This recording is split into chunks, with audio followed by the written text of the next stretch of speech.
মাদকে আসক্ত হলে সর্বপ্রথম মানুষ তার ব্রেন, বিবেক, চিন্তা করার ক্ষমতা হারিয়ে ফেলে। আপনি রাস্তা হেঁটে যাচ্ছেন, বিনা কারণে বল ভাই 100 টাকা দেন, তো খুবই দরকার, কোনো দরকার নেই, অথচ ওই টাকা পেলে সে গাঁজা খাবে, ওই টাকা পেলে সে ইয়াবা খাবে। র্যাবের তথ্য মতে বাংলাদেশে 27 ধরনের মাদক দ্রব্য চলতেছে। কয় ধরনের? 27 ধরনের। তাহলে মাদককে না বলতে জানতে হবে। ফিরান আপনার আমাদের পরিবারদেরকে, সন্তানদেরকে, তরুণদেরকে ফিরাতে হবে ইসলামের দিকে।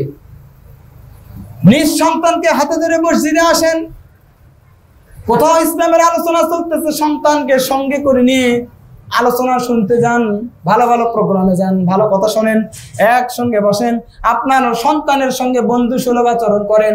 কারণ আপনার সন্তানের খোঁজ খবর যদি না নেন, পরকালে ওই সন্তান কিন্তু বলবে, আল্লাহ আমার বাবা মার ব্যাপারে আমার একটা অভিযোগ, তাহলে না জাআলহুমা তাহাতা আকদামিনা লিয়াকুনা মিনাল আসফালিন।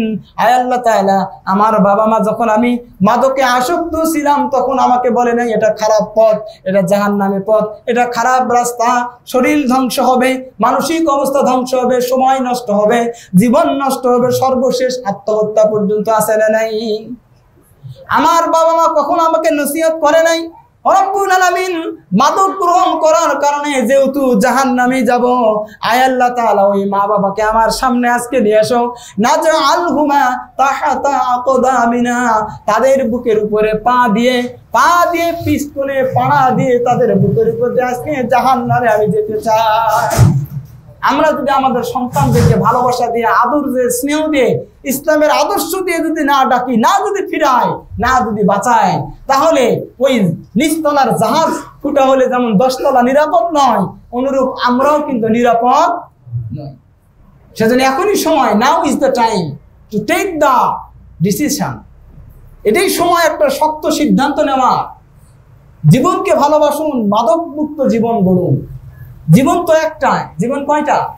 একটা। অনেক তরুণ অল্প বয়সে ফ্রাস্ট্রেশন, এতটাই হতাশ হয়ে গেছে, আত্মহত্যা পর্যন্ত করতে তারা কোনো দ্বিধাবোধ করতেছে না। সেই জন্য তাদেরকে ফিরাতে হবে। আল্লাহ সুবহানাহু ওয়া তাআলা আমাদের সকলকেই এই মাদকের কুফল বুঝে, মাদক থেকে আমাদের নিজেদেরকে, পরিবারের তরুণ ছেলে মেয়েদেরকে সকলকেই হেফাজত করার, কন্ট্রোল করার, নিয়ন্ত্রণ করার তৌফিক দান করুন।